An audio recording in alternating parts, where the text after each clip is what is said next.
It was just, one of those things where he walked out and then was never seen again.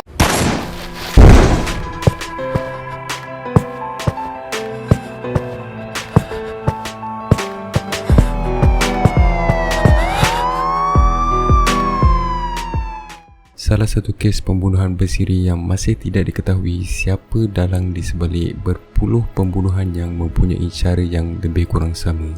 Walaupun keseluruhan pembunuhan bersiri ini hanyalah teori daripada salah seorang pesara detektif, tetapi ianya dilihat tidak mustahil dengan apa yang mereka temui. Lebih daripada 50 kes yang telah diletakkan di bawah pembunuh bersiri ini. Ini kerana pembunuhan atau kematian yang dijumpai ini mempunyai persamaan yang mengerikan. Kesemua mangsa ditemui lemas di dalam air dan kebanyakan mangsa mempunyai persamaan yang agak ketara, iaitu lelaki berkulit putih, masih belajar di kolej dan mempunyai prestasi akademik atau kurikulum yang baik di kolej mereka. Ditambahkan pula setiap lokasi pembunuhan tersebut didapati mempunyai lukisan graviti smiley face dengan pelbagai bentuk.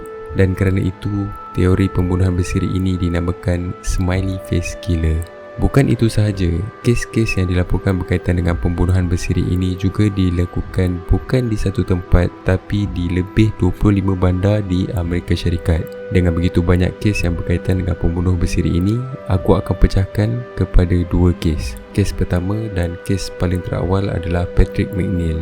17 Februari 1997, dikatakan dia dalam keadaan mabuk selepas keluar minum dengan kawan-kawannya di Manhattan, New York. Dia dilihat berjalan berseorangan dan selepas dia mengambil jalan 90th Street dan disitulah dikatakan tempat terakhir dia dilihat. Pencarian besar-besaran dilakukan untuk mencari mangsa dan akhirnya mayat Patrick McNeil dijumpai pada 7 April 1997 di kawasan sungai sejauh 19 km daripada tempat terakhir dia dilihat. Ada beberapa perkara yang tidak kena dengan mayat mangsa apabila mereka menemui mayat tersebut yang kondisinya tidak kelihatan seperti telah berada lama di dalam kawasan yang berair.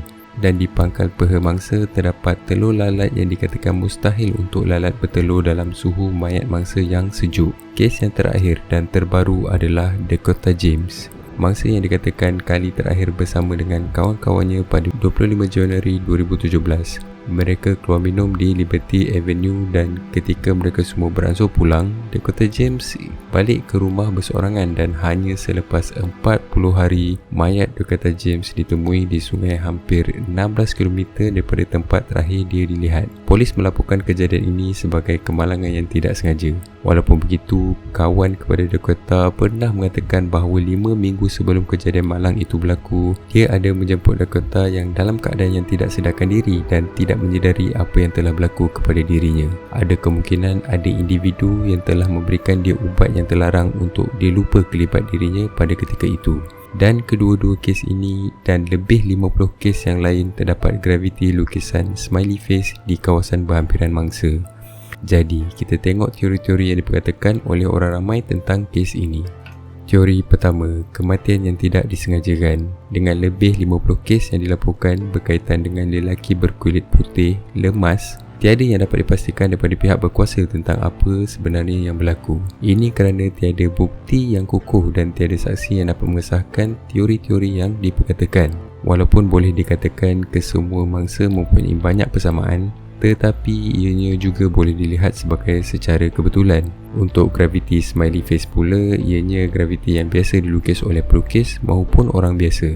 Teori kedua, sekumpulan pembunuh bersiri. Antara individu pertama yang mula menyedari kemunculan smiley face killer ini adalah detektif bersara dari New York iaitu Kevin Gannon dan kemudiannya disertai oleh rakannya Anthony Duarte. Kedua detektif ini adalah orang yang penting memulakan pencarian terhadap pembunuhan bersiri ini dan mereka juga beranggapan smiley face killer ini adalah sebuah kumpulan yang melakukan pembunuhan besar-besaran di pelbagai kawasan di Amerika Syarikat. Sehinggalah sekarang mereka berdua masih lagi percaya setiap kes lemas yang berlaku ada kaitan dengan kumpulan yang sama. Walaupun telah beberapa tahun kes ini senyap, kedua-dua detektif ini masih lagi cuba merungkai dan mencari bukti-bukti yang baru yang boleh membantu menghubungkan kes-kes yang dipercayai antara smiley face killer.